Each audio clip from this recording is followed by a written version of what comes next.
الله الرحمن الرحيم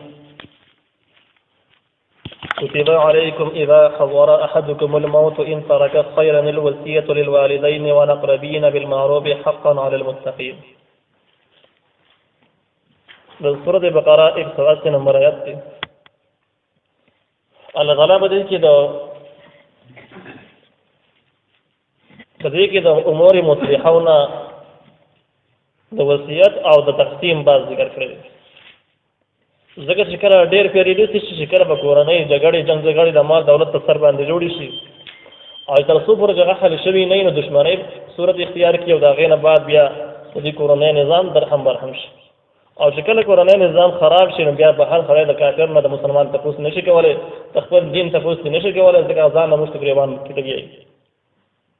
الله تعالی د امور مصلحونه دویم حکم د وصیت ذکر کړی دی او د میراث او د مال تقسیمولو.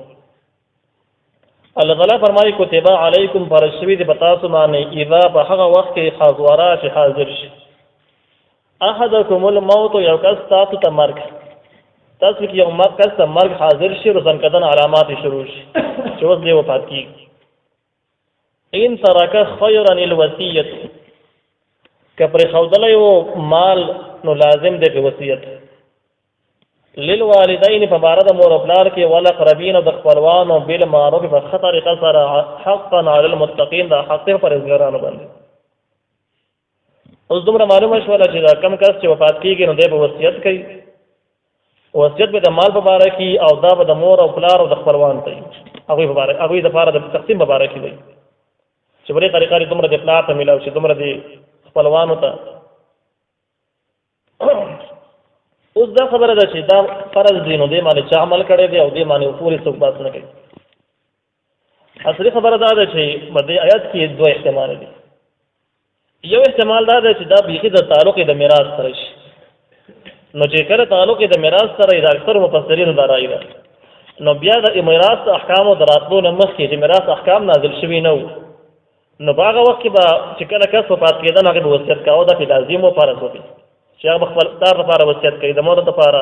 نور خپلوانو لپاره چې دومره پلار له دومره مور له دومره نور کسان له. خو چې کله د میراث احکام نازل شو نو هغې کې د مور او پلار او د خپلوانو مستقل حصې مقرر شوې نو بیا د دې آیات حکم منسوخ شو. الفاظ یې نه دي منسوخ، قرآن حصه ده، حکم یې منسوخ دی. اوس وصیت فرض نه دی په چا باندې. او ځکه چې رسول الله صلی الله علیه وسلم هم فرمایي چې لا وصیت للوارث، کم کس چې په میراث کې شریک دی هغې دپاره به وصیت نه وي. اوس که د کم کس وفات کېږي او داسې کس لپاره وصیت کوي چې هغه میراث کې شریک دی چې د پلانکې زګینې د پلانکې له سره نه شو تقسیم نه بغیر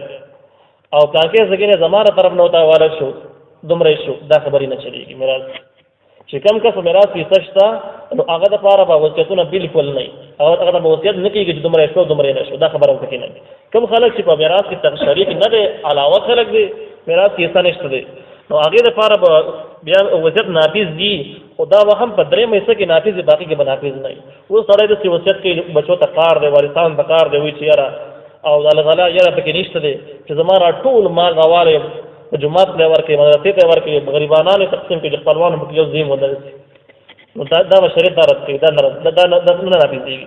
شریعت دومره میراث دومره وصیت راخلي چې څومره درېیم حصې ته به منتقلېږي او دا درېیم حصه به داسې طریقه باندې ده چې کله کس وفات شي نو ټول اول به د قرضونه ورکړي شي. قرضونو نه چې کوم مال پاتې شي بیا به راواخیستلی شي د په کفن او په قبر باندې به خرچه شي. هغې نه چې کوم پاتې شي نو هغه بیا میراث باندې تقسیمېږي او میراث کې به ټول نه اول به د دې وصیتونه نافظ شي باقي به میراث به تقسیم شي. هېڅو ته به واوړي که په دې کې پاتې شو ټیک دی، که پاتې نه شو دغه ځای به خبر ختمېږي. په کوم ځای باندې چې ختم شو دغه ته به حساب ختم شي. خو چې کوم وارث دی نو وارث ته به وصیت نه وي. نو خدایشاه ولی الله رحمه الله رایي دا د هدایت منسوخ نه دی. هغه وایي د دې تعلق د میراث سره نه دی، وایي د دې داسې مطلب دی چې فرض شوی دی په تاسو باندې هغه وخت کې چې کله حاضر شي یو کس تاسو ته مرګ که پرېښودلی یو مال نو وصیت پې لازم دی د مور او پلار دپاره د خپلوانو دپاره او دا حق د متقیانو باندې د وصیت پې څه وصیت دي دا به داسې وصیت دی چې که زه وفات شم نو زما دغه میراث به راوالی د په شرعي طریقه باندې به تقسیم کوي چې قرآن او حدیث ویل دي او په دې کې به زیاتې نه کوئ. مثال په طور باندې خلک زنانو له حصه نه ورکوي، لوڼو له پکې حصه ورکوي، مور له پکې حصه ورکوي ځکه چې عام خلک دا حساب کې نه راخلي او چې کوم ځکه کې کم خلک د حساب نه خلک وباسي رواجي ته ور وباسي دا کس په وصیت کې ته کسان به لازمي داخل کې د دې لپاره الله تعالی صبر کړل تاسو به داخل دا راي د اشاره الله رحمه الله دا نو هغه وایي چې د دې بنیاد باندې دا منسوخ نه دی بلکې د دې حکم دا دی چې دا کس وفات کېږي دا به وصیت کوي دا به لازم نه چې زما د وفات نه بعد زما مال په شرعي طریقه باندې تقسیم چې زور ظلم ضبط سکرانه شي او کمال نو بیا به هغې نه وروسته بل صورت کې